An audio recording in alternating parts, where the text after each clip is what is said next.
সড়কে এ বিষয়ে জানাতে আমাদের সঙ্গে যুক্ত হচ্ছেন শাহাদাত অভ্র।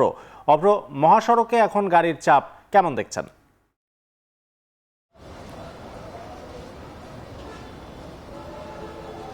আরিফিন, এই মুহূর্তে কিন্তু গাড়ির চাপ বলা চলে একদমই কমে গিয়েছে।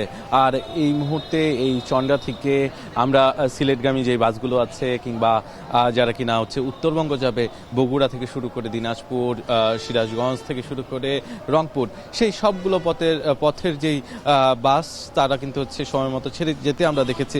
এছাড়াও পর্যাপ্ত পরিমাণ বাস এসে কিন্তু এখানে অপেক্ষা করছে যাত্রীর জন্য, যেহেতু আজকে ছুটি হয়েছে গার্মেন্টসগুলো এবং অনেক অফিসও আজকে ছুটি হয়েছে, যার কারণে তারা কিন্তু এখানে অপেক্ষা করছেন যাত্রী আসবে এবং তাদেরকে নিয়ে তাদের গন্তব্যে চলে যাবেন।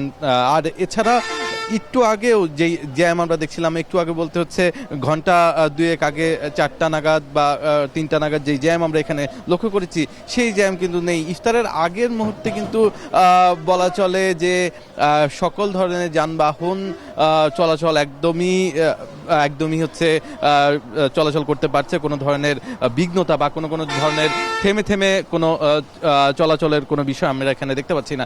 যেহেতু গত কয়েকদিন ধরে যেই জ্যামের কথা আমরা দেখতে পেয়েছি, সেটির কারণে কিন্তু আইন শৃঙ্খলা বাহিনী পর্যাপ্ত পরিমাণ আইন শৃঙ্খলা সদস্যদের এখানে রেখেছে এবং আমরা দেখেছি তারা কিন্তু তাদের ভূমিকা আজকে যথেষ্টভাবে পালন করতে আমরা এখানে লক্ষ্য করেছি। এই ছিল আমার কাছে সর্বশেষ চন্ডা থেকে। আপনাকে অসংখ্য ধন্যবাদ আমাদের সঙ্গে যুক্ত হওয়ার জন্য।